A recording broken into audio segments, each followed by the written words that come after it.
টেকসই অর্থনৈতিক প্রবৃদ্ধি এবং নির্ভরযোগ্য বিদ্যুতের চাহিদা মেটাতে বাংলাদেশ আজ এক গভীর জ্বালানি সংকটের মুখোমুখি।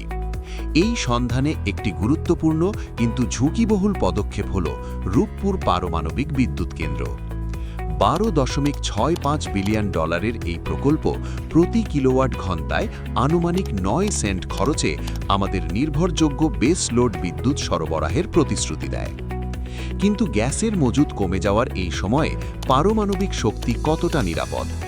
জাতীয় গ্রিডের সাথে এই বিপুল বিদ্যুতের সমন্বয়ে ফুকুশিমা পরবর্তী নিরাপত্তা ব্যবস্থা, দীর্ঘমেয়াদী বর্জ্য ব্যবস্থাপনা এবং দক্ষ জনবল তৈরির চ্যালেঞ্জগুলো আমাদের গভীরভাবে ভাবতে বাধ্য করে।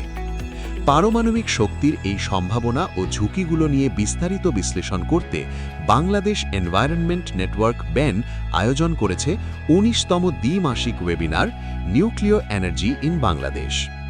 দেশ বিদেশের 4 জন বিশিষ্ট বিশেষজ্ঞ এই আলোচনায় যুক্ত হবেন।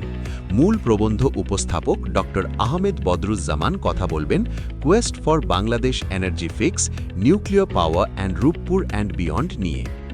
আলোচক ডক্টর মোহাম্মদ জাহিদুল হাসান তুলে ধরবেন nuclear power in Bangladesh, financial viability, safety features and post Fukushima preparedness নিয়ে।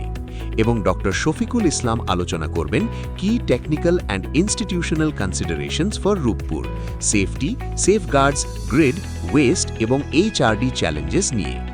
ডক্টর দীপেন ভট্টাচার্যের সভাপতিত্বে আলোচনা হবে the nuclear future for countries like Bangladesh, ন্যাভিগেটিং land and technology constraints করার উপায় নিয়ে। যোগ দিন আমাদের সাথে। শনিবার 28শে মার্চ 2026। বিস্তারিত জানতে ভিজিট করুন benglobal.net/benwebinars।